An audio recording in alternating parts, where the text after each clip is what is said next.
السلام علیکم ورحمۃ اللہ۔ اعمال شب قدر یعنی وہ رات کہ جس رات کے بارے میں اللہ تعالیٰ ارشاد فرماتے ہیں کہ انسان کی تقدیر لکھی جاتی ہے، فرشتے اور ملائکہ آسمان سے اترتے ہیں اور انسان کے سال بھر کی قسمت اور نصیب لکھی جاتی ہے اور ان کو دی جاتی ہے۔ اس رات کو جاگتے ہوئے خدا کے ذکر میں اور خدا کے عبادت میں گزاریں تاکہ آپ کی تقدیر بہتر ہو جائے۔ تو اس رات کو کس طریقے سے گزاریں، کس طریقے سے اعمال کریں اور کس طریقے سے اللہ سے دعا کریں کہ ہماری دعائیں رد نہ ہوں اور ہمارے اعمال قبول ہو جائیں اور اللہ تعالیٰ ہمیں شب قدر کی رحمتیں اور برکتیں عطا فرمائیں۔ تو اس رات کو گزارنے کا ایک خاص طریقہ ہونا چاہیے، کیونکہ جس طریقے سے اس رات کی فضیلت بتائی جاتی ہے، اسی طریقے سے اگر اس رات کو گزارا جائے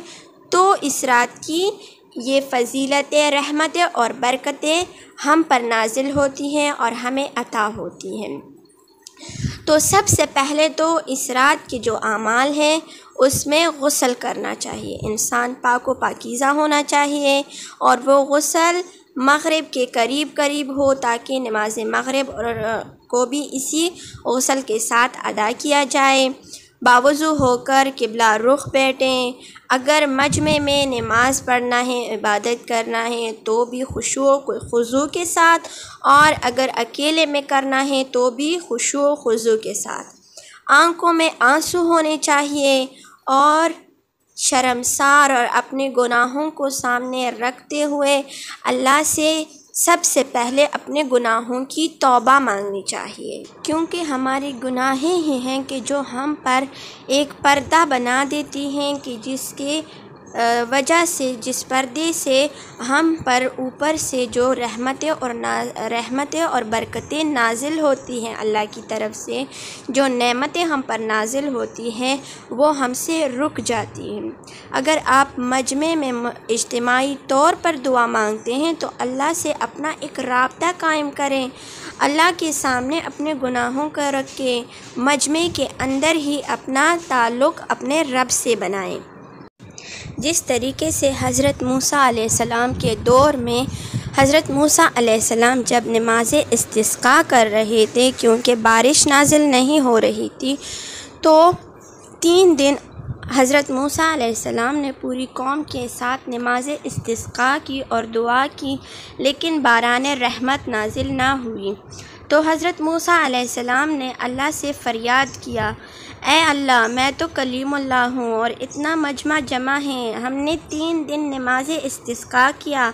آپ نے باران رحمت کو نازل نہ کیا۔ تو اللہ کی طرف سے وحی ہوئی، اے موسیٰ، اس مجمع میں ایک گناہگار ہیں کہ جس کی گناہوں کی وجہ سے بارش نہیں ہو رہی،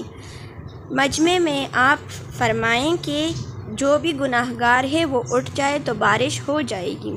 حضرت موسیٰ علیہ السلام نے جب اعلان کیا تو وہ گناہگار چونکہ اپنے گناہوں کو جانتا تھا،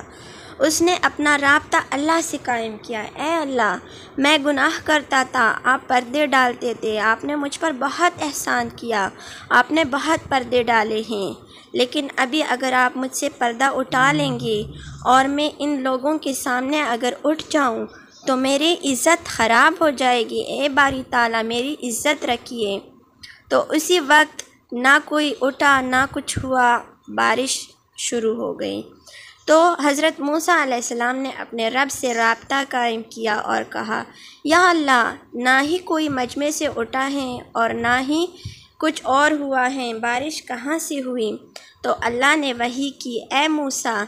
جس گناہگار کی وجہ سے میں نے بارش نہیں کی وہی گناہگار ہیں کہ جس کی وجہ سے میں بارش نازل کر رہا ہوں، کیونکہ اس گناہگار نے مجھ سے اپنا رابطہ قائم کیا تو میں نے ان کو اس کی گناہوں کو بخش دیا اور اس پر اپنی رحمت کی، کیونکہ میں ستار العیوب ہوں، میں نے اس پہ پردہ ڈالا ہے۔ تو حضرت موسیٰ علیہ السلام نے فرمایا یا اللہ وہ کون ہے، مجھے تو بتا دیں کہ وہ کون ہے جس کی وجہ سے آپ نے بارش کی۔ تو اللہ نے فرمایا اے موسیٰ جب وہ گناہگار تھا اس وقت میں نے اس سے پردہ نہیں اٹھایا، میں نے اس وقت اس کی گناہ کسی کو نہیں بتائی، اس کو کسی کے سامنے آشکار نہیں کیا۔ اب تو وہ میرا محب بندہ ہے، اب تو میں اسے پسند کرتا ہوں، اب میں کیسے اس کی گناہ کسی کو بتا سکتا ہوں۔ وہ اللہ ستار العیوب ہیں، وہ گناہوں پہ پردے ڈالتا ہے۔ کسی کے سامنے اپنے گناہوں کو آشکار نہ کریں بلکہ اس اللہ کی بارگاہ میں اپنے گناہوں کو رکھیں اور شرمسار ہو کر اپنے گناہوں کی معافی مانگے تو اللہ معاف کرنے والا ہے، وہ درگزر کرنے والا ہے۔ سب سے پہلے اپنے گناہوں کی معافی کرے، اس کے بعد اللہ کی بارگاہ میں بیٹھ کر قرآن کو لے کر اپنے آنکھوں کے سامنے رکھیں اور دعا پڑھیں، اور اس کے بعد اسے اپنے سر پر رکھیں اور واسطہ دیں قرآن کا، اور پھر 4 معصومین کا واسطہ دیں تو اللہ آپ کی دعاؤں کو ہرگز رد نہیں کرے گا۔ اور اس کے علاوہ مخصوص عبادات میں 2 رکعت نماز ہیں کہ جس کے ہر رکعت میں الحمد کے بعد سورہ توحید 7 مرتبہ پڑھی جاتی ہیں، اور زیارت امام حسین علیہ السلام ہیں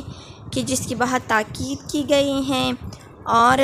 اس زیارتی کو شبہ قدر میں دیکھیے کہ شبہ قدر کے زیارت امام حسین علیہ السلام